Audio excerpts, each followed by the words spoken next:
দর্শক আমন্ত্রণ জানাচ্ছি Dhaka bank PLC presents ATN Bangla business and finance অনুষ্ঠানে আপনাদের সাথে আছি আমি ফাতিহা শাফি। দর্শক, এই অনুষ্ঠানে আমরা চেষ্টা করে থাকি শেয়ার বাজার, বিনিয়োগ, অর্থনীতি, ব্যবসা বাণিজ্য এবং সামগ্রিক ঘটে যাওয়া বিষয়াদি নিয়ে কথা বলার জন্য। আজও কিন্তু সেই ধারাবাহিকতা আমরা বজায় রেখেছি। আমরা যেরকমটা জানি, পাহাড় সমান ঋণের বোঝা আর অর্থনৈতিক মন্দার কঠিন চ্যালেঞ্জের মুখে আজ 11ই জুন জাতীয় সংসদে দেশের ইতিহাসের 55তম এবং সর্বোচ্চ আকারের বাজেট ঘোষিত হতে যাচ্ছে। প্রধানমন্ত্রী তারেক রহমানের নেতৃত্বে বর্তমান সরকারের আমলে এটি প্রথম বাজেট। একদিকে নির্বাচনী ইশতেহার বাস্তবায়ন আর অন্যদিকে 7 লাখ কোটি টাকার রাজস্ব আহরণকে বাজেটের সবচেয়ে বড় অর্থনৈতিক চ্যালেঞ্জ বলে মনে করছেন অর্থনীতিবিদরা।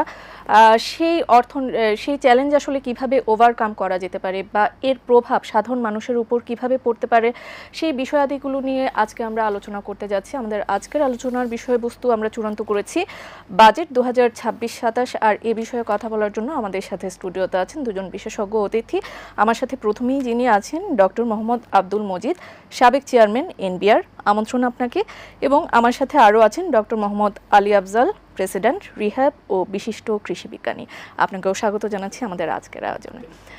যেরকমটা বলছিলাম, আজ 11ই জুন, আজ 2026-27 অর্থ বছরের প্রথম বাজেট আসলে ঘোষিত হতে যাচ্ছে। আপনার সামগ্রিক পর্যালোচনা কি এই বাজেট নিয়ে, সেটি প্রথম জানতে চাচ্ছি। ধন্যবাদ। আজ ঐতিহাসিক 11ই জুন বলা যায়, কারণ ঐতিহাসিক এই জন্যই বলছি যে এটি একটি নতুন সরকারের, বিশেষ করে 24 জুলাইয়ের আন্দোলনের পরে একটি পরিবর্তিত পরিস্থিতিতে গঠিত সরকার এর এটা প্রথম বাজেট এটা।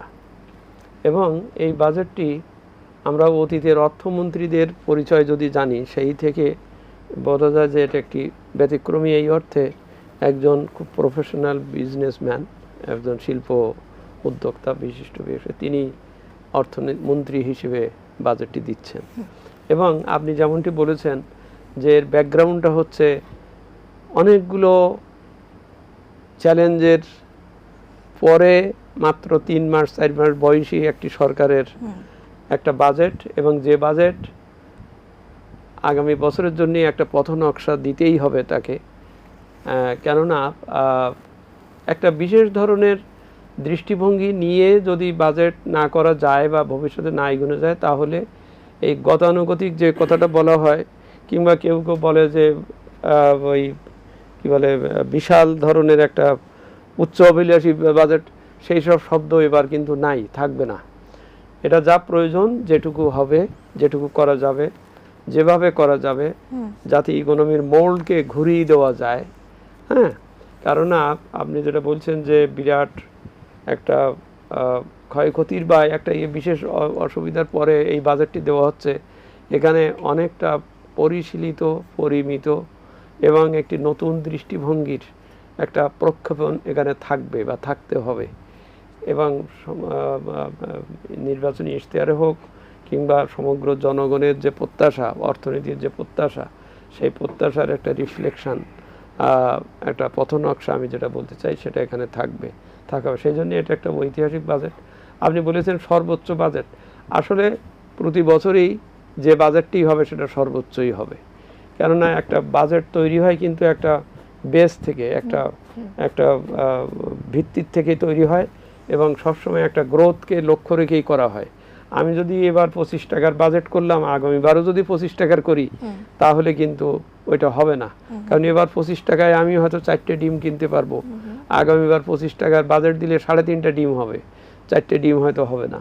তো সুতরাং এই মূল্যস্ফীতি প্লাস গ্রোথের যে সিনারিও, সেটার দিকে লক্ষ্য রাখতে গেলেই বাজেট কিন্তু বড় হবে, প্রতি বছর বড় হবে। তাইলে এখন এইটাকে আপনি বৃহত্তর বাজেট বা যাই বলেন, কিন্তু এটা ঠিক যে এই বাজেটটি এই অর্থনীতির জন্য খুব গুরুত্বপূর্ণ, বিশেষ করে ব্যয়ের বাজেটটি। কেননা প্রধান লক্ষ্য, প্রধান চ্যালেঞ্জ হচ্ছে এবারের হবে, সেটা হচ্ছে আমাদের শিল্প পরিবেশ, বিনিয়োগের পরিবেশ, অর্থনীতিতে একটা নতুন গতিধারা আনার পরিবেশ, কর্মসৃজনের পরিবেশ, সকলকে একটা অর্থনৈতিক একটা এর ভিতরে একটা শৃঙ্খলার ভিতরে আনার পরিবেশ। এই প্রত্যাশাগুলো, এই বৈশিষ্ট্যগুলো কিন্তু এটাকে থাকতে হবে। তো থাকবে বলেই এটি একটি ব্যতিক্রমধর্মী বাজেট। এবং এখানে শুধু সরকার না, যিনি ঘোষণা দিচ্ছেন তিনি নন, শুধু এনবিআর না, শুধু অন্য কেউ, যেমন ওনার বিখ্যাত রিহাব সেক্টর না, এটা সকলের budget, it has to be. তো সুতরাং সেই অর্থে আমি মনে করি আজকের বাজেটটি একটি গুরুত্বপূর্ণ। সেই প্রত্যাশা পূরণে আসলে ঠিক কতটা সক্ষমতা আমরা আসলে দেখতে পাই সেটাই আসলে দেখার বিষয়। আপনার কাছে চলে আসতে চাচ্ছি, অর্থনৈতিক এই মন্দার এই সময়টা যেটি চলছে সেটির ক্ষেত্রে কিন্তু আমি যেরকমটা বলেছি শুরুর দিকে, একটি বড় চ্যালেঞ্জ হিসেবে কিন্তু আমরা এটিকে দেখছি। বর্তমান অর্থনৈতিক বাস্তবতার সাথে এই যে বাজেটটি ঘোষিত হতে যাচ্ছে সেটি কি সামঞ্জস্যপূর্ণ? দেখুন, বাজেট আমরা শুনেছি যে সর্বোচ্চ আকারের একটা বাজেট আমাদের সামনে আসছেন। আমার বক্তব্য হচ্ছে যে বাজেট কত বড় হলো সেটা ইম্পর্টেন্ট বিষয় না। এই বাজেটটি আগামী দিনে এদেশের মানুষকে কতটা স্বাচ্ছন্দ্য দিতে পারবে, দ্রব্যমূল্য কতটা নিয়ন্ত্রণ করতে পারবে, এই বাজেটটি এদেশের ব্যবসায়ীদের জন্য ব্যবসা বান্ধব কতটা হবে, সেটা আসলে দেখার বিষয়, বিবেচ্য বিষয়। বাজেটের কলেবর বাড়ানো মানেই হচ্ছে, আপনি জানেন যে সেটা হচ্ছে যে যারা ট্যাক্স পেয়ার তাদের উপরে কিন্তু এই পরিমাণটা বেড়ে যাবে। এক হলো যেটা ভার্টিক্যালি বাড়ে, একটা হরিজন্টালি বাড়ে। হরিজন্টালি বাড়লে আমরা যারা রেগুলার ট্যাক্স পেয়ার তাদের জন্য খুব বেশি সমস্যা হবে না, বাট যদি ভার্টিক্যালি বাড়ে তাহলে আমরা যারা রেগুলার ট্যাক্স দিচ্ছি তাদেরকে কিন্তু আবার তাদের উপরে খড়গস্ত শুরু হবে। তো সে কারণে আমরা বলতে চাই যে আপনি জানেন যে একটা লম্বা সময় আমরা সকলেই জানি, স্বীকার করি যে দেশে স্বৈরাচারী শাসন ছিল, এরপরে একটা মধ্যবর্তী বা অন্তর্বর্তী সরকার ছিল। যে বাজেটের অধীনে এখন চলছে সেটা কিন্তু কোনো পলিটিক্যাল গভর্নমেন্টের বাজেট নয়, এটা কিন্তু একটা অন্তর্বর্তী সরকারের বাজেট ছিল। সেটাও বাস্তবতা নিরীক্ষা করা হয়েছে। এবং যখন অন্তর্বর্তী সরকারের বাজেটটা দিয়েছিল, আপনাদের জানা আছে যে রাষ্ট্রের টোটাল, আমি বলবো যে রাষ্ট্রীয় পাবলিক প্রাইভেট বোথ সেক্টরের, মানে যদি বলেন যে ইনস্টিটিউটের শেপটা টোটালি ধ্বংস হয়ে গেছে, ব্যাংকিং সেক্টর টোটালি ধ্বংস হয়ে গেছে, অর্থনীতি বলতে তেমন কিছু নাই, ব্যাংকের লক্ষ লক্ষ কোটি টাকা দেশ থেকে পাচার হয়ে গেছে। তো এই যে টোটাল সামগ্রিক যে অবস্থা, তার মধ্য দিয়ে বাজেটটা গতবার এসেছিল। এখন যে বাজেটটা আসছে এটা একটা পলিটিক্যাল গভর্নমেন্ট, আপনি জানেন যে অনেক টার্মালের মধ্য দিয়ে একটা নির্বাচিত সরকার ক্ষমতায় আসছে এবং তাদের পক্ষ থেকে প্রথম বাজেট। তাদের বর্তমান সরকারের মেয়াদ কিন্তু এখনো 4 মাস হয়নি, তার মধ্যেই কিন্তু এখনই বাজেটটা আসছে। একদিকে তাদের রাজনৈতিক কমিটমেন্ট রয়েছে, নির্বাচনী ইশতেহার রয়েছে, সেগুলো তাদের বাস্তবায়ন করতে হবে। অন্যদিকে তাদেরকে চ্যালেঞ্জ যেটা মোকাবেলা করতে হবে, দীর্ঘদিনের এই যে ভঙ্গুর অর্থনীতি যেটা আছে, ব্যাংকিং সিস্টেম আমি বলবো যে অলমোস্ট ক্লাপস করেছে। এখন কোনো ব্যাংকেরই কিন্তু বিনিয়োগ সক্ষমতা নাই, স্পেশালি প্রাইভেট সেক্টরে যদি ইনভেস্টমেন্ট না থাকে তাহলে দেশের গ্রোথ কিন্তু হবে না। আপনি শুধুমাত্র পাবলিক সেক্টরে রাষ্ট্র কিন্তু চালাতে পারবেন না। সেই ব্যাংকিং খাত সংস্কারের ক্ষেত্রে আসলে কি কি উদ্যোগ নেওয়া যেতে পারে? হ্যাঁ, দেখুন, ইটস এ লং প্রসেস। কারণ প্রথমত হচ্ছে যে এই ব্যাংকগুলোতে যে পরিমাণ টাকা লুট হয়ে গেছে সেটার পরিমাণ তো আপনারা জানেন যে শ্বেতপত্রের মাধ্যমে প্রকাশিত হয়েছে, যতটা সম্ভব এর বাইরেও হয়তো আরও আছে। আমরা যারা এই বিজনেস কমিউনিটিতে আছি, আমরা যখন ব্যাংকিংয়ে যাচ্ছি, আপনারা মিডিয়ার মাধ্যমে যা বলছেন আমি তো প্র্যাকটিক্যাল তার থেকে আর বেশি দেখতেছি। ভেতরের অবস্থা আরও খারাপ। কারণ বলতে গেলে বাংলাদেশে এই মুহূর্তে হাতে গোনা কয়েকটি ব্যাংক ছাড়া কারোরই বিনিয়োগ সক্ষমতা নাই। এর মধ্যেও যদি গভর্নমেন্ট এই বাজেটের ঘাটতি পূরণের জন্য, বাজেট বড় মানে ঘাটতিও বড়, আমাদেরকে যারা শুনেছি যে এই বাজেটে ওদের বড় ধরনের ঘাটতি আসবে, তো ঘাটতি করতে পূরণ হবে, তারা তো এই পাবলিক প্রাইভেট ব্যাংক থেকেই নেবে। তো সেখানে যদি চলে যায় তাহলে আলটিমেটলি প্রাইভেট সেক্টর কিন্তু এখান থেকে কোনো বিনিয়োগ পাবে না। আর বিনিয়োগ যদি না থাকে তাহলে কিন্তু প্রাইভেট সেক্টর গ্রোথ থাকবে না। গ্রোথ না থাকলে আপনি জব ক্রিয়েশন কোথায় হবে? আপনি রাষ্ট্রের পক্ষে কিন্তু এদেশের মানুষের আজকে বাংলাদেশের বিশাল তারুণ্যের শক্তি, 3 কোটি যুবক তারা চাকরি পাচ্ছে না, পড়ালেখার পরে তারা কিন্তু রাস্তাতে ঘুরে বেড়াচ্ছে। তো সরকারের পক্ষে তো এই সব যুবকের চাকরি দেওয়া সম্ভব নয়। এখানে প্রাইভেট সেক্টর ফ্লারিশ করতেই হবে, এক্সপ্লোর করতেই হবে। তো সেই জায়গাটা আপনি দেখেন যে প্রাইভেট সেক্টরে কিন্তু জব ক্রিয়েশন হবে না যদি না এখানে মানি ইনজেক্ট হয়, যদি ইনভেস্ট না হয়। এটা হচ্ছে লোকাল। একই সাথে আপনি দেখেন লম্বা সময় দেশের এই আর্থিক সেক্টরের অনিয়ম দুর্নীতির কারণে আজকে FDI, foreign direct investment almost বলা যায় জিরো, লম্বা সময় ধরে কিন্তু আসছে না। কারণ তারা কোনো নিশ্চয়তা পাচ্ছে না যে তাদের টাকার, ইভেন আমার পার্সোনাল নিজের ক্ষেত্রে হয়েছে। আমি কাতারের শেখ তামিমের আপন কাজিন শেখ খালেদ শেখ নাইপের সাথে আমার এগ্রিমেন্ট হয়েছে। তারা যখন বাংলাদেশ ভিজিট করেছে, ভিজিট করে যাওয়ার আমাকে বলছে যে ডক্টর আলী তোমাকে ভালো করে চিনি, তোমার সাথে পরিচয় হয়েছে, তোমার গ্রুপকে চিনি, তোমার গ্রুপটা একটা হাইলি এডুকেটেড, হাইলি প্রফেশনাল একটা বিজনেস সোসাইটি, বাট আমাদের লাভ দরকার নেই, কিন্তু আমরা ভয়ে আতঙ্কিত আছি তোমার কাছে টাকা বিনিয়োগ করে আসলটাই ফেরত আনতে পারবো কিনা, দ্যাট দ্য সিনারিও। তো সেখানে একদিকে এফডিআই যদি না আসে, অন্যদিকে যদি লোকাল ব্যাংকের থেকে সাপোর্ট না আসে, তাহলে প্রাইভেট সেক্টর ফ্লারিশ কীভাবে করবে? অন্যদিকে প্রাইভেট সেক্টরে বড় বড় রাঘব বলে আপনারা জানেন, তারা কেউ পালায় চলে গেছেন, কেউ হয়তো জেলের মধ্যে আছেন, কেউ হয়তো লুকিয়ে আছেন। তো সব মিলে কিন্তু একটা ডামাডালের মধ্যে আমরা আছি প্রাইভেট সেক্টরে total as a whole sector ধরে। প্রাইভেট বলতে আমি শুধু বিজনেস বলছি না, আপনি প্রাইভেট ব্যাংকিং সেক্টর বলেন, প্রাইভেট বিজনেস সেক্টর বলেন, এই টোটাল সেক্টরটা কিন্তু একটা খারাপ অবস্থার মধ্যে আছে। বিশেষ করে স্পেশালি দুইটা সেক্টর উল্লেখ করবো, একটা কৃষি এবং আবাসন। আপনি জানেন মানুষের এসেনশিয়াল যে নিডস রয়েছে, 5টা নিডসের মধ্যে 2টা কিন্তু খাদ্য এবং বাসস্থান। আজকে আবাসন সেক্টরে যে অবস্থা, খুবই খারাপ অবস্থা। আপনি বলতে পারেন যে সেল অলমোস্ট এখন 60% ডাউন, কমে গেছে। একই সাথে আবাসন সেক্টরে যে র মেটেরিয়াল আপনি জানেন, সিমেন্ট রড থেকে শুরু করে যত র মেটেরিয়াল আছে, আমরা হিসাব করেছি মোটা দেখে প্রায় 31% দাম বেড়েছে। কিন্তু আবাসন সেক্টরে যারা ব্যবসায়ী, হ্যাঁ রাষ্ট্রের কেউ কেউ হয়তো একটা নেতিবাচক ধারণা, কারণ বিগত মানে লম্বা সময় ধরে এই সেক্টরে হয়েছে, ইটস ট্রু, আমি স্বীকার করি। আমিও র্যাবের প্রেসিডেন্ট খুব বেশি দিন না, সরকারি মেয়াদ 4 মাস হলো, আমার মেয়াদ মাত্র 1.5 মাসও হয়নি। তো তার মধ্যে যেটা দেখলাম যে এটা একদমই একটা খারাপ অবস্থা আছে এই সেক্টরটা, অথচ এটা খুবই গুরুত্বপূর্ণ সেক্টর, আবাসন সেক্টর। তো এই সেক্টরে আপনি সেল কমে গেছে, একই সাথে আপনি প্রায় 31% সমস্ত জিনিসের দাম বেড়েছে। কিন্তু আপনি জানেন যে আবাসন সেক্টরে কেনাবেচা কিন্তু একদিনের জন্য হয় না, it's a long term deal. কিন্তু আপনি একটা মোবাইল কিনবেন, একবার ডিল করলে শেষ হয়ে যায়। বাট একজন যখন একটা কোম্পানি থেকে ফ্ল্যাট কেনে বা একটা প্লট কেনে, এটা কিন্তু লম্বা সময়ের ব্যাপার। কিন্তু আপনি জানেন একটা ফ্ল্যাট বুকিং দেওয়ার পরে সে 4-5 বছরের মধ্যে কিন্তু পেমেন্ট হয়। যখন বুকিং দিচ্ছে সে কিন্তু কথার কথা 8,000 টাকা পার স্কোয়ার বুকিং দিয়েছে। এখন ইতিমধ্যে দাম বেড়েছে 31%। আমি কি ডেভেলপার কোম্পানি বা আমার মেম্বার রিহাব কেউ কি দাম বাড়াতে পারবে? আপনি কিন্তু মানবেন না, আপনি যদি ক্রেতা হন আপনি কিন্তু মানবেন না যে আপনার সাথে আমার ডিড হয়েছে, এগ্রিমেন্ট হয়েছে, আমি 1 বছর টাকা দিয়েছি, ওয়াই আপনি আমার দাম বাড়াবেন কেন? তো এই যে সংঘাতটা লেগে যাচ্ছে, এই জায়গাটি আমাদের অ্যাড্রেস করতে হবে। কারণ হচ্ছে এই আবাসন সেক্টর টোটাল একটা মানে অ্যানোমালিস তৈরি হয়েছে, এটা দেখতে হবে। আমরা সেই বিষয়গুলোর দিকে আরো যাব, আপনার কাছে আরো শুনবো। আপনার কাছে চলে আসতে চাচ্ছি, যেরকমটা আপনার সহ আলোচক একটি কথা বলেছেন, সেটি হচ্ছে 3 কোটি যুবক কিন্তু এখনো চাকরি পাচ্ছেন না। আমরা শিক্ষিত যুবক যারা আছেন তাদের কিন্তু বেকারত্বের হার কিন্তু ক্রমশ বাড়তে দেখছি, এবং সেটির পেছনে আসলে অনেক কারণ থাকতে পারে। সেই কারণগুলোর দিকে যেতে চাচ্ছি, এবং বাজেটে সেই কর্মসংস্থান সৃষ্টির জন্য আসলে কি কি উদ্যোগ নেওয়া যেতে পারে? যতদূর জানি বা স্পষ্টত, সেটা হচ্ছে আমাদের একটা ক্র্যাশ প্রোগ্রাম নিতে হবে স্কিল ম্যান পাওয়ার তৈরি করার। আমাদের প্রচুর এমএ এমবিএ পাস লোক আছে, কিন্তু সে স্মার্ট না বা তার শিক্ষার ব্যাকগ্রাউন্ড সেইভাবে না। এখন তাকে একটাই পথ হচ্ছে সহজ, যে ওকে একটা 1 বছরের হোক 8 মাসের হোক খুব ভালো একটা স্কিল্ড ভাষা জ্ঞান থেকে শুরু করে ইত্যাদি করে তাকে বিদেশে পাঠানো। বিদেশে পাঠালে আমি প্রায় 3 গুণ রেমিটেন্স পাবো, এবং ওদের কর্মসংস্থানের একটা ব্যবস্থা হবে। কারণ সরকারি সেক্টরে বা প্রাইভেট সেক্টরে যেহেতু কর্মসৃজন তেমন হচ্ছে না, আমার যেহেতু এই সারপ্লাস ম্যান পাওয়ার আছে, যাদেরকে আমি যদি একটু ঘুরিয়ে একটু ঠিক করে শিখিয়ে, যেমন আমি যদি একটা দৃষ্টিভঙ্গি নেই, একটা ব্যবস্থা নেই, আমি বছরে অন্তত ওই নার্স তৈরি করবো, বেশি করে নার্স, শুধু নার্স সেটার ভিতরে করে দিয়ে আমি তাদেরকে পাঠাবার ব্যবস্থা করব। তেমনি সেক্টর ওয়াইজ এই বাজেটে আপনি দেখবেন অনেক সৃজনশীল সেক্টরকে আনা হচ্ছে।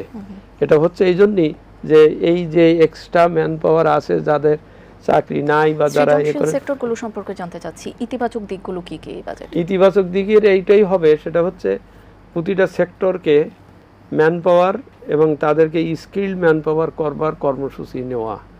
এটা স্কিল ম্যান পাওয়ার কর্মসূচি নিলেই সকলকে একটা ভিতরে, ওই যেহেতু আমি ট্র্যাডিশনাল কর্মসৃজন হচ্ছে না, চাকরি দিতে পারছি না বা দেওয়া সম্ভব না, আমাকে এই ম্যান পাওয়ারকে একটা বিশেষ কর্মসূচির মাধ্যমে নিয়ে, টেকনিক্যাল কর্মসূচি শিক্ষা দিয়ে তাকে একটা উপযোগী করে তোলা, স্কিল ম্যান পাওয়ার হিসেবে উপযোগী করে তোলা এবং তাকে বাইরে দেওয়া। তাহলে তার হতাশাটাও কেটে যাবে, প্লাস আমি সেখান থেকে বেশি রেমিটেন্স পাবো।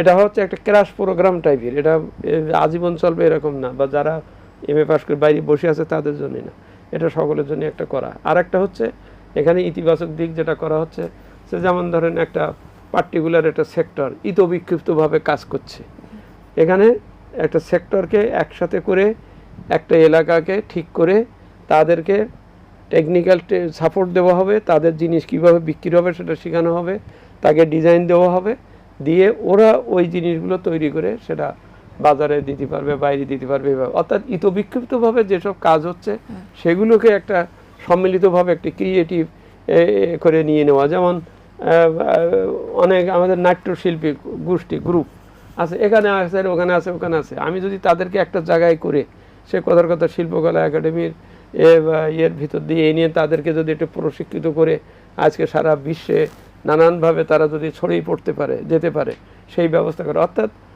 স্পেসিফিক করা, টার্গেট করে করে এটা করা। এটা করতে খুব বেশি না, 1 বছরের ম্যাক্সিমাম আপনার কর্মসূচি নিয়ে এই লোকগুলোকে কাজে ফিরিয়ে আনা করা। যেমন আপনি ধরেন ওই যে নদী খাল কাটা বা ওই আরও অন্যান্য কর্মসূচি, খাল কাটা কর্মসূচিতে আর কিছু না, ওখানে বেশ কিছু মানুষকে ওখানে কর্মসৃজন করে দেওয়া, তাদেরকে পয়সা দিয়ে করে। এবং একই সাথে আমার ওইটার থেকে আমি আমার যে পানির যে অভাব, সুপেয় পানির যে অভাব, আমার কৃষির জন্য যে অভাব, আমি সেটাকে, অর্থাৎ আমি বলতে চাচ্ছি যে টার্গেট ওরিয়েন্টেড কর্মসৃজন করে একটু ক্র্যাশ প্রোগ্রাম টাইপের নিয়ে এটাকে মোল্ড করে ঘুরিয়ে দেওয়া আর কি, সেই দিয়ে দেওয়ার চেষ্টাটাই এখানে থাকবে, যাতে একই সাথে অর্থনীতিও একটু সচল হওয়ার পথ পাবে। আর বড় যে অসন্তোষ বা যেটা বলছি যে ওদের কাজ নাই, বেকার কিন্তু একটা বেকার ছেলে কিন্তু পরিবারের জন্যও, দেশের অর্থনীতির জন্যও কিন্তু একটা বিরাট বাধা, বোঝা, ওকে কর্মের ভিতরে ফেরত আনতে হবে। জি, আমরা সে ব্যাপারে আশাবাদী। এই ব্যাপারগুলো নিয়ে ইতিবাচক দিকগুলো যেমন শুনেছি, আমরা নেতিবাচক দিকগুলো সম্পর্কেও আলোচনা করব। আমাদের একটি বিজ্ঞাপন বিরতির সময় হয়ে গেছে, বিরতির পর আবারও যুক্ত হচ্ছি। দর্শক, সময় হয়ে গেল Dhaka bank PLC presents ATN Bangla business and finance থেকে ছোট্ট একটি বিজ্ঞাপন বিরতির। কোথাও যাবেন না, আমাদের সাথেই থাকুন।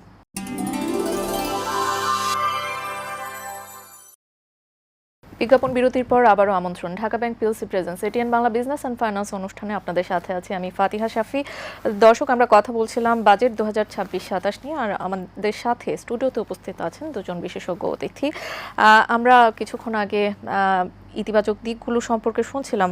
আপনি কিছু বিষয় আসলে তুলে ধরেছেন, ব্যাংকিং খাতের যে সংকটের কথা, আবাসন খাতের সংকটের কথা, কৃষি খাতের সংকটের কথাও তুলে ধরেছেন। আরও একটি বিষয় সংযোজন করতে চাচ্ছি, সেটি হচ্ছে 2009 সালে আওয়ামী লীগ ক্ষমতা গ্রহণের পরে 2024 সালের অগাস্টে ক্ষমতাচ্যুত হওয়ার পরে দেশে বিদ্যুতের দাম বাড়িয়েছিল 14 বার।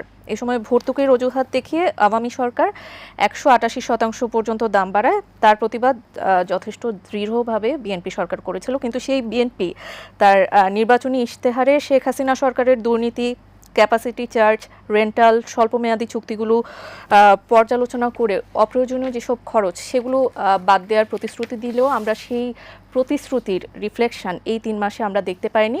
দলটি ক্ষমতায় এসে পাইকারি পর্যায়ে 19.85% বাড়িয়েছে, আর গ্রাহক পর্যায়ে গড়ে 16.68% এবং সঞ্চালন চার্জ 23.96% বাড়িয়েছে। জ্বালানি তেলের দামও গত 1.5 মাসের মাথায় বাড়ানো হয়েছে 2 দফায়। তাহলে কি আমরা এটা বলতে পারি যে বিরোধী দলের সবাই সাধু আর ক্ষমতায় গেলেই রাবণ? হ্যাঁ, আপনাকে অসংখ্য ধন্যবাদ। আমি আপনার পয়েন্টে যাওয়ার আগে একটি কথা বলতে চাই, সেটা হচ্ছে যে আমরা যারা ট্যাক্স পেয়ার, আমাদের পরিষ্কারভাবে একটি বক্তব্য দিতে চাই যে আমাদের ট্যাক্সের টাকা কোথায় ব্যয় হচ্ছে আমরা সেটা জানতে চাই। আমাদের কষ্টের টাকা আপনি জোর করে আমাদেরকে পিটিয়ে, আমাদেরকে চাপ দিয়ে, প্রেশার দিয়ে আপনি নিবেন, কিন্তু আমার কথা আমরা তার দৃশ্যমান ব্যয়টা দেখতে চাই, দৃশ্যমান তার অগ্রগতি দেখতে চাই। 1, 2 নম্বর, যে যারা ট্যাক্স কালেক্ট করেন তাদের স্বচ্ছতা দেখতে চাই আমরা।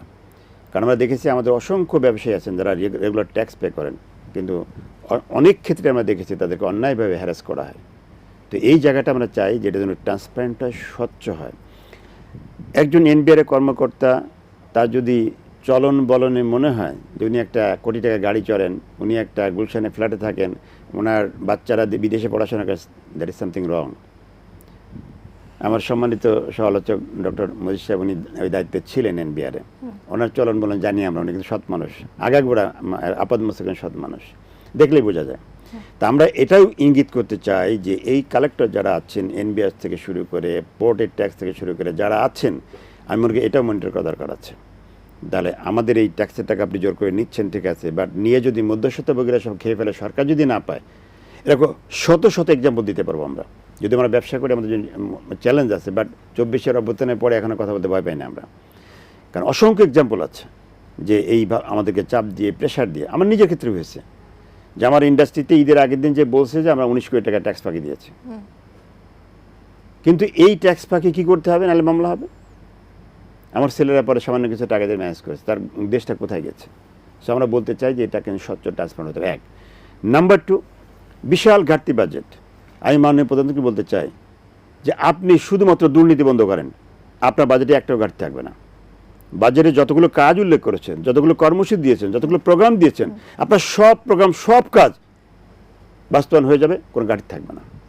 আপনি চুরিটা বন্ধ করেন, আপনি চাঁদাবাজি বন্ধ করেন, আপনি টেন্ডারবাজি বন্ধ করেন, অসৎ দুর্নীতিবাজ কর্মচারী যারা আছেন তাদেরকে আপনি ব্যবস্থা নেন। বিগত 15 বছর ধরে বা 16 বছর ধরে যে স্বৈরাচারী যারা ছিলেন, আপনি দেখেন শুধু কর্মকর্তা নয়, কর্মকর্তাদের সিন্ডিকেট, অসাধু একটা ব্যবসায়ী চক্র ছিল, একই সাথে অসাধু রাজনীতিবিদের চক্র ছিল। এই সিন্ডিকেটের মধ্য থেকে কিন্তু গোটা দেশের অর্থনীতি ধ্বংস করা হয়েছে। আজকে গুটি কয়েক ব্যবসায়ীকে অ্যারেস্ট করা হয়েছে, গুটি কয়েক রাজনীতিবিদকে অ্যারেস্ট করা হয়েছে, বাকিরা সব তো মাঠেই আছে। আর আমলারা তো পুরো দমেই মাঠে আছে। আমরা বলতে মিন করে শুধু অ্যাডমিন ক্যাডার না, এজ এ হোল টোটাল আমলা তন্ত্র যেটা আছে তারা কিন্তু সেখানেই আছে। এবং তাদের যে সিন্ডিকেট, যে ব্যবসায়িক সিন্ডিকেট, রাজনীতিবিদ, ব্যবসায়ী, সেই সিন্ডিকেট কিন্তু পুরো দমেই কাজ করতেছে। আজকে সরকারি মেয়াদ 4 মাস হয়েছে, আমরা বলছি না অনেক সময় হয়েছে, অনেক সময় তারা পেয়েছেন, আমি সেটা বলছি না, বাট দৃশ্যমান আপনারা সাংবাদিক বলেন যে বাংলাদেশে কি চাঁদাবাজি বন্ধ হয়ে গেছে, বাংলাদেশে কি টেন্ডারবাজি বন্ধ হয়ে গেছে, বাংলাদেশে কি আপনি বলেন এই যে মধ্যস্বত্বভোগী যারা আছেন তাদেরকে দৌড়াতে কি বন্ধ হয়ে গেছে? বন্ধ হয়নি। কিন্তু তাহলে আপনি যত বড় বাজেটই করেন না কেন, আপনি যত বড় সুন্দর সুন্দর প্ল্যান নেন করো, মাননীয় প্রধানমন্ত্রী লম্বা সময় দেশে বাইরে ছিলেন, আমি বিশ্বাস করি অনেক ভালো ভালো চিন্তা মাথায় নিয়ে আসছেন, কিন্তু ওনার সারাউন্ডিং যদি ভালো না হয় এবং পুরনো যে আপনার যে আমলাতান্ত্রিক যে সিন্ডিকেটটা আছে, এই সিন্ডিকেট যদি ভাঙতে না পারেন, তাহলে আলটিমেটলি ওনার স্বপ্ন কিন্তু বাস্তবায়ন হবে না। আমার সবাই একটা সুন্দর কথা বলেছেন, খাল কাটার কথা বলেছেন, আমি এক্সাম্পলটা বলতে চাই। আপনি সাডেনলি হঠাৎ করে খাল কাটা শুরু করলেন, হোয়াটস ইউর প্ল্যান? খাল কেটে কী করবেন? উনি অলরেডি বলেছেন we have a plan. We have plan, ঠিক আছে, বাট আমার বসে তো ডাইরেক্টলি আপনি খাল কাটা শুরু করলেন, খাল কেটে কী করবেন? সেই প্ল্যানের অংশ কি খাল কাটা কিনা? না, আমি যেটা বলছি সেটা হচ্ছে যে আপনি খাল কাটেন, আমি ওর বিপক্ষে না, খাল কাটার অবশ্যই পক্ষে, আমি একজন কৃষি বিজ্ঞানী। বাট কোশ্চেন হচ্ছে খালের পানিটা কোত্থেকে আসবে, কোথায় যাবে, খালের পাড়ে কী হবে, আমি এইভাবে একটা মাস্টার প্ল্যান থাকতে হবে যে পানিটা কোত্থেকে আসবে। সাডেনলি হঠাৎ করে দেখলো যে খাল কাটা শুরু হয়ে গেছে, বাট আমার বক্তব্য হচ্ছে উপজেলা ভিত্তিক, জেলা ভিত্তিক একটা প্ল্যান থাকবে যে আমার খালটা কেটে কোথা থেকে কোথায় সংযোগ হবে, কোথায় পানি কোথায় যাবে, খালের পাড় দিয়ে আমি একটা রাস্তা করব, তার পাশে প্ল্যান সামাজিক বনায়ন করব, এরকম একটা মাস্টার প্ল্যান নিয়ে তো আগাতে হবে, দেন আপনি জাতীয় একটা কিছু পাবে। আপনি সাডেনলি হঠাৎ করে শুরু করলেন, আপনি বলছেন যে 25 কোটি গাছ লাগাবেন। আমরা কৃষি বিজ্ঞানী হিসেবে বলছি যে একটা গাছ থেকে একটা গাছের ডিস্টেন্স তো মিনিমাম 10 ফিট যেতে হবে। আপনি 25 কোটি আপনি গাছ দেখেন, বাংলাদেশ কয়টা লাগবে এই গাছ লাগাইতে? তো এই বাস্তবতায় আসতে হবে। আমি বলতে চাই যে একটা রিয়েলিস্টিক চিন্তা করতে, আমি গাছ লাগানোর পক্ষে, খাল কাটানোর পক্ষে, বাট সেটা যদি মিসইউজ না হয়। ডেফিনেটলি আপনি যে জায়গাটা বলেছেন, গভর্নমেন্টের কিন্তু কমিটমেন্ট ছিল যে, আমি পরিষ্কার মনে আছে যখন ইরানের যুদ্ধ চলতেছে আমেরিকার সাথে, ইসরায়েলের সাথে, তখন কিন্তু গভর্নমেন্টকে কয়েকবার করে বলেছে যে আমরা দাম বাড়াবো না, অ্যাটলিস্ট লাস্টে বলছিল এপ্রিলের মধ্যে বাড়াবো না, বাট এপ্রিলের মধ্যে দাম বাড়ানো হয়েছে। তো সার্টেনলি যদি দাম বাড়ানো হয়, এটার সাথে লিঙ্ক কিন্তু অনেক কিছু, কৃষির সাথে, ইন্ডাস্ট্রির সাথে, শিল্পের সাথে ডাইরেক্টলি কানেক্টেড। তো যখনই দাম বেড়ে যাচ্ছে তখন সব কিছু দাম বেড়ে যাচ্ছে অটোমেটিক্যালি। তো তাহলে এই যে দাম যদি না বাড়ানো হয়, আপনি দেখেন, আমি যদি আরেকটু বলতে চাই, দৃশ্যমান যে ট্যাক্সের অগ্রগতি, পার্শ্ববর্তী দেশ ইন্ডিয়াতে, আমি আমেরিকার এক্সাম্পল দিচ্ছি না, এই যে থালাপতি সম্ভবত নামটা, যে উনি ক্ষমতায় আসলেন, এসে উনি একটা ডিক্লারেশন দিলেন যে 200 ইউনিটের নিচে বিদ্যুৎ যারা ব্যবহার করে, তার মানে উনি মেন করছেন গরিব মানুষ, তাদেরকে বিদ্যুৎ বিল দিতে হবে না। তার মানে আমরা ট্যাক্স পেয়ার বুঝলাম যে একটা দৃশ্যমান অগ্রগতি, যে আমাদের টাকা কিছু গরিব মানুষ পাচ্ছে। তাই সেভাবে করে একটা দৃশ্যমান জিনিস আমরা দেখতে চাই যে আমাদের এই জায়গাটা কোথায় যাচ্ছে। এই বিদ্যুতের যে বিষয়টা আমরা ক্লিয়ারলি বলতে চাই যে বিদ্যুতের সাবসিডি ছিল, এবং বিগত সময়ে সবচেয়ে বেশি বিদ্যুৎ দুর্নীতি হয়েছে এই কুইক রেন্টাল নামে, বিভিন্ন নামে, বেনামে, এই সমস্ত টাকাগুলো নিয়ে কিন্তু বেগমগঞ্জ তৈরি হয়েছে। এই সমস্ত টাকা কিন্তু পাচার করে নিয়ে কিন্তু এক মন্ত্রী 300-400 বাড়ি করেছে। এক্সাম্পল আপনারাই পত্রিকাতে আমাদের দেখেছেন, শ্বেতপত্র আপনারা দেখেছেন। তো আবারও যদি সেই একই চক্র একইভাবে ওই বিদ্যুৎ দাম বাড়িয়ে, আলটিমেটলি ক্ষতিটা কার হচ্ছে? এদের সাধারণ জনগণ, সাধারণ আমরা ট্যাক্স পেয়ার যারা আছে। আজকে ইন্ডাস্ট্রিগুলোর অবস্থা এমন হয়েছে, আমাদের একজন ব্যবসায়ী সেদিন শোনার আগে কিন্তু বলছে যে আপনারা যেভাবে করেন তাহলে বাধ্য হবো আমার প্রজন্মকে বলতে যে কেউ যদি জীবনে কোনো ব্যবসায় না আসে এবং আমি এই ব্যবসা আমার জীবন এখানেই শেষ, আমি আর কোনো ব্যবসা করবো না। মনের দুঃখে কথাটা বলেছেন যে আপনি সব কিছু বাড়াচ্ছেন, বিদ্যুৎ বাড়াচ্ছেন, গ্যাসের দাম বাড়াচ্ছেন, আপনি ট্যাক্স বাড়াচ্ছেন, আপনি ভ্যাট বাড়াচ্ছেন, আপনি দেখেন এআইটি একটা মজার বিষয়টা, আমি জানি না আমার শ্রদ্ধা সহায়ক আছেন, আমি অসম্ভব শ্রদ্ধা করি। এআইটি মানে কি? Advance tax, advance income tax নিচ্ছেন রাষ্ট্র। এটা দুইটা কারণ হতে পারে, একটা হচ্ছে রাষ্ট্র ধরে নিচ্ছে ব্যবসায়ীরা দিবে না, চুরি করবে, সেই জন্য আমাকে আগে নিয়ে নেওয়া হচ্ছে। আরেকটা হতে পারে রাষ্ট্রের টাকা দরকার, সে আগে নিচ্ছে। আমার দুটার কোনোটা আপত্তি নেই, নেন, বাট এটা তো অ্যাডভান্স, তাহলে আপনাকে অ্যাডজাস্ট করতে হবে। কিন্তু বছরের শেষে কিন্তু বাংলাদেশে এটা অ্যাডজাস্ট করা হয় না, অথচ দেশের বাইরে অনেক দেশে অ্যাডজাস্ট করা হয়। সেই বিষয়গুলো সম্পর্কে আসলে আমরা একদম শেষ পর্যায়ে চলে এসেছি। আমরা আপনাকে দিয়ে শেষ করতে চাচ্ছি, খুবই সংক্ষেপে জানতে চাচ্ছি যে এই যে বিষয় বাজেট প্রণীত হচ্ছে বা ঘোষিত হতে যাচ্ছে কিছুক্ষণ পরেই, 1 বছর পরে আসলে বাজেটকে সফল করতে হলে কোন কোন সূচকে আসলে উন্নত করতে হবে বলে আপনি মনে করেন? প্রথমত হচ্ছে যে ব্যবসা, বিনিয়োগ, কর্মসৃজন এবং সমন্বয় বলছে এই অর্থে, এই যে যেমন উনি বিদ্যুতের যে কথাটা বললেন, এনারা জারি করার পরের দিনই কিন্তু আবার বলেছে যে এটা মিনিমাম থ্রেশহোল্ড যার তারটা বাড়বে না বা ইত্যাদি। এইগুলোতে আসলে খুব চিন্তাভাবনা করেই এগোতে হবে, হ্যাঁ, কারণ এগুলো একটা আর একটা জিনিসকে প্রভাবিত করে সেই হেতু। আর কস্ট অফ ডুইং বিজনেস কমানো বা ওই যে ব্যবসার পরিবেশ বেশ কিছু ঘোষণা থাকবে। আজকে বিকালে যে বাজেটটি ঘোষিত হবে সেখানে বেশ কিছু, কারণ ইতিমধ্যে আমরা বেশ কিছু সংস্কারের যে সমস্ত সাজেশনগুলো দিয়েছি, যেমন উনি শেষে যেটা এআইটি বললেন আর কি, এটার এটার এটার এটার এটার এটার একটা বাস্তবসম্মত দৃষ্টিভঙ্গি থাকতে হবে। আর ওই যে সবশেষের কথাটা যেটা আমি মনে করি ইম্পর্টেন্ট, যে জনগণের কাছে এই আস্থাটা স্পষ্ট করতে হবে যে আপনার টাকা গনিমিয়ার বালিশের ভিতরে যাবে না, আপনার ট্যাক্সের টাকা গনিমিয়ার বালিশের ভিতরে যাবে না, এইটা নিশ্চিত করতে হবে। এই আস্থাটা না তৈরি করলে আমি ট্যাক্স তুলতেও পারবো না, ট্যাক্স দেবেও না লোকে, আর দিলেও সেটার খুব দুঃখজনক। কারণ একজন সাধারণ একটা বিনিয়োগকারী, সে ব্যাংকে টাকা রেখেছে, 2 বছর পরে তার মেয়ের বিয়ে দেবে, সেই জন্য টাকা সে জমিয়েছে, এখন সে মেয়ের বিয়ে দিতে পারতেছে না, এর চাইতে আর অস্থিতিশীল বা আমি কি বলবো এর পরিস্থিতি। সুতরাং এই দিকগুলোতে লক্ষ্য রাখতে হবে যে জনগণের আস্থা সব কিছুর উপরে, কিন্তু জনগণ পাবলিক তারটা, এটা ওই 3-4 জন 5-6 জন লোকের দিকে দৌড়ালাম আর তাকে ধরলাম, এটা না। জনগণের আস্থা যাতে ফিরে আসে, পার্চেজিং পাওয়ার যাতে ফিরে আসে, সেই জন্য এই কর্মসূচিগুলো আর কি। উনি যে পানি যেটা বললেন, অবশ্যই এটা একটা মাস্টার প্ল্যানের ভিতরেই হতে হবে, কারণ নইলে এটা দেখা যাবে যে একসময় মনে আছে আমরা সবাই স্মার্ট করতাম, প্রচুর স্মার্ট, এই যে এই বিগত সরকারের আগের আমি বলছিলাম যে স্মার্ট শব্দটারও জাতকুল মান সব এদেশে যাবে। স্মার্ট বললেই মনে হবে যেন এটা কি একটা ঠকবাজ একটা এটা। সুতরাং কোনো কর্মসূচি যেন এইরকম ওই অন্যদিকে না ঘুরে যায়, সে যেন স্থির প্রাজ্ঞ থাকে, সেইটার ভিতরে আসবে। হ্যাঁ, এর জন্য একটু সময় লাগবে, কিন্তু you have to start it, আপনাকে স্টার্ট করতে হবে। উনি দুর্নীতির কথা বলেছেন, কথাটা খুব স্পষ্ট। কারণ আসলে এই যে বিভিন্ন সরকারি যে ডিপার্টমেন্টগুলো যে সার্ভিস দেবে, সেই সার্ভিসটা যদি সে সত্যিই দেয়, আমি শিক্ষকরা 100% ট্যাক্সের টাকা বেতন দিচ্ছি, কিন্তু সে আমার ছেলেদের পড়াচ্ছে না, সে না পড়িয়ে বিকেলবেলা আবার তারে দিয়ে কোচিং করাতে বলছে আলাদা করে। এই যে আমার কাছ থেকে অতিরিক্ত পয়সাটা সে নিচ্ছে, কেন নেবে? এইটা যদি দূর করা যায় বা ব্যবস্থা করা যায়, সেইগুলোই আমি আশা করি এই বাজেটে বেশ কিছু নির্দেশনা থাকবে। এবং ওই ভ্যালু ফর মানি অডিট বলতে আমরা যেটা বলছি, ভ্যালু ফর অ্যাক্টিভিটিস, যে টাকা বরাদ্দ দেব বা যে টাকা দেওয়া হবে সেখান থেকে যেন আমি রিটার্ন আসে, সেই রিটার্নটা যেন ওই পিঁপড়ের গুড়, এই কি লাভের গুড় যেন পিঁপড়ে না খায়, জি সেই দিকে লক্ষ্য রাখি। জি, আমরাও সেই ব্যাপারে আশাবাদী, অবশ্যই লাভের গুড় পিঁপড়ে খাবে না। আপনাদের দুজনকে অসংখ্য ধন্যবাদ, আমাদের সাথে আপনাদের মূল্যবান সময় দিয়েছেন। ধন্যবাদ। দর্শক, আপনাদেরও অসংখ্য ধন্যবাদ আমাদের সাথে এতক্ষণ থাকার জন্য। আমরা যেরকমটা জানি, আসলে সরকার আসে, সরকার যায়, বাজেটও বরাদ্দ হয়, এবং সাধারণ মানুষের ভাগ্য ঠিক আসলে কতটা পরিবর্তন হয়? তারেক রহমানের নেতৃত্বে এই বাজেট সাধারণ মানুষের ভাগ্য পরিবর্তনে কি সহায়ক ভূমিকা পালন করবে কিনা সেটি কিন্তু দেখার বিষয়। পরবর্তী পর্ব দেখার আমন্ত্রণ জানিয়ে আজকের মতো আমি ফাতিহা শাফি এখানেই বিদায় নিচ্ছি। সে পর্যন্ত সবাই ভালো থাকবেন, সুস্থ থাকবেন আর অবশ্যই এটিএন বাংলার সাথেই থাকবেন।